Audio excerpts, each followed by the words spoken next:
What's up, guys? So I have kind of a crazy story to share, but I'm still not sure what to make of it. I made a video about this subject, the down low, guys on the down low. It was my first video ever, actually. I had a video talking about this guy who hit on me in front of his family and how it kept evolving. And at first I was like, there's no way that's what's happening. And then it became very clear to my friend and I that that was what was happening. It's still my most viewed video ever if you want to check that out. But this story is kind of similar, but it's way more ambiguous. Like, I still don't know if this guy was on the down low or if he was just weird and I maybe misinterpreted the situation, but I want to hear your take. So this is what happened. A few weeks ago, I was in New York City visiting friends and family and stuff, and I was just minding my own business, coming home one night. It was 11 p.m., walking through the West Village, minding my own business, and I see this guy sitting on the sidewalk, and he stops me and he says, hey bro, can you help me out? And he stands up, really tall, like 6'3", 6'5", very Italian, like macho Italian American, stereotypical classic New Yorker. Like, in my mind, his name was Vinny or Vince, one of the two. We'll just go with Vinny because it's even more Italian American, I guess. And that coffee, like, I want some coffee, like, I'm a New Yorker, that kind of accent.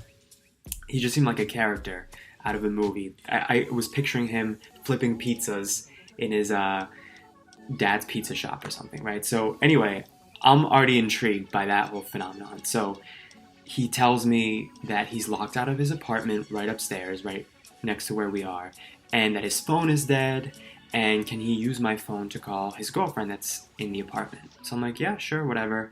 But if you're a New Yorker, like I was for so long, or if you lived in New York at all, you probably know that in this kind of situation, your spidey senses start tingling, because in New York, there's kind of this unspoken rule that you just keep walking. Like, people are always going to ask you for money. They're always going to ask you for something. It's just, you can't always trust strangers that approach you. So in my mind, I'm like, what exactly is going on? Like, is he really locked out? Like, what's happening?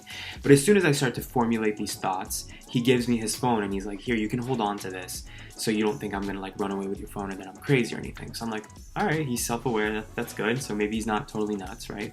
He's not going to steal my phone or anything. So he texts this person, this girlfriend, I guess, and then he starts calling her, and as he's calling her and then waiting for her to answer, he's telling me his life story, and he's like, yeah, she's crazy, my girlfriend, she locked me out of the apartment, and now I'm stuck here and I don't know what to do. I'm like, should I break up with her? Like, I don't know what to do.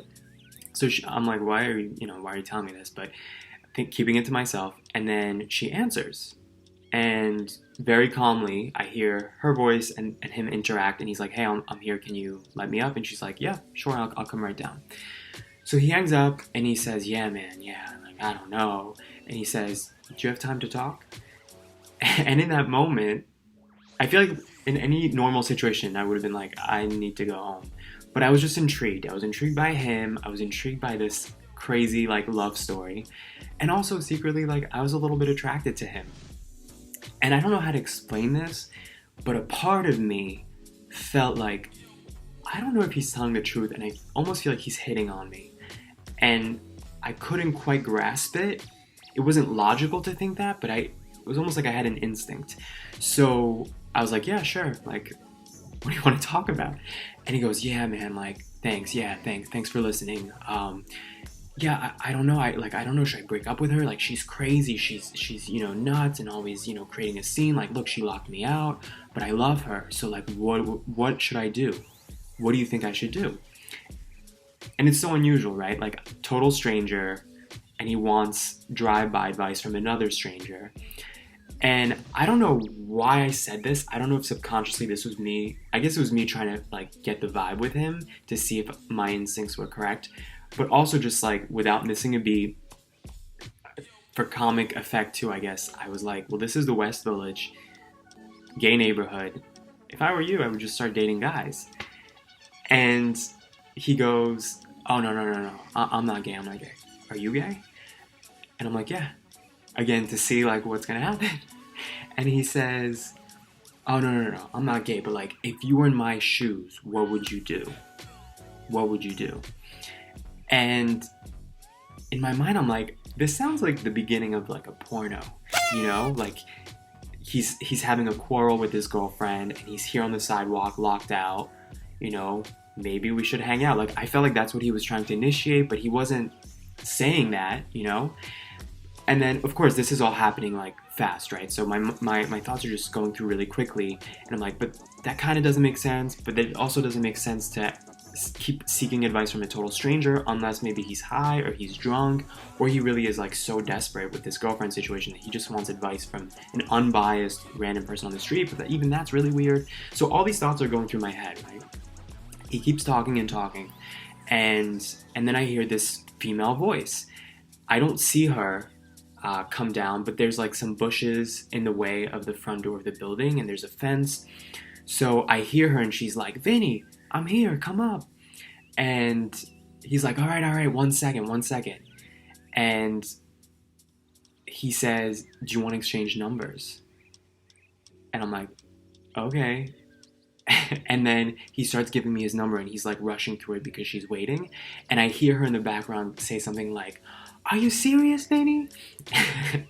And he's like, give me 1 second. He let me call you. And he gives me his number quickly, and I'm like, do you want to hang out later? And he doesn't answer. He just looks at me, and he shakes my hand firmly.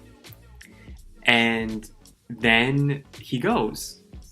He goes off, and I'm walking home after that, like, what the hell just happened? And the more I think about it, the more I'm like, none of this makes sense. Like, your girlfriend locked you out of your own apartment, and you don't have keys, but she has keys, and you know she's crazy, but you let her have the keys to your place anyway and lock you out. And then you call her and instantly she's like, yeah, I'll come down and get you. Like, if you're really having a lover's quarrel, wouldn't there be a bit more drama? Would she really answer on the first call? Like, none of it really made sense to me. And I'm now thinking, I don't even think that was his girlfriend. I feel like it was his sister or something, or his aunt, or a roommate or something. It didn't really fully make sense. And then even the fact that he would want to exchange numbers with a total stranger, right? Like, would a straight man really do that? I don't know. So in my mind, I'm like strangely kind of into it. I'm like, this is like role play. And I come home 20 or 30 minutes later, you know, I like showered, I had to eat or something, and I text him. And, you know, I'm trying to keep my poker face because I'm not sure what his intentions are. So I just said, hey, like, how are you? And he responds and he says, who's this? And I said, oh, this is the guy you just met.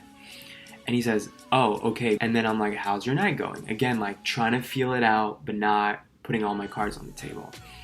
And then he doesn't respond. So I'm like, who knows? Maybe it really is his girlfriend and she's pissed at him and he like doesn't want to be texting this guy. Or even if it's not his girlfriend, if he just came home, it would be a little sketchy to now leave again in the middle of the night, right? I go about my day the next day, and the next day is actually my last day in New York City. So that night, I'm a little intoxicated, and I texted him. Not a little, I was pretty intoxicated. And I'm like, hey, how's it going? Just so you know, I'm leaving tomorrow in case you wanted to hang out. And he doesn't respond. And that was it. I never heard back from him. So I still don't really know what happened. Like, the fact that he never responded could either mean that he's really on the down low and just too afraid, and that night maybe he was drunk or high, so he was more willing to experiment, I guess, with his sexuality. Or maybe this guy really was straight and just was very socially awkward, even though he was very quick on his feet. He was a very, like, stereotypical type A New Yorker. So what do you guys make of this? Like, am I crazy and creating something in my mind from having seen too many intros to porn flicks? Or did this happen yet again, that a guy on the down low just hit on me like blatantly in public, and I, you know, through too much self-doubt, then he got kind of like freaked out and backed out? Let me know your thoughts in the comments.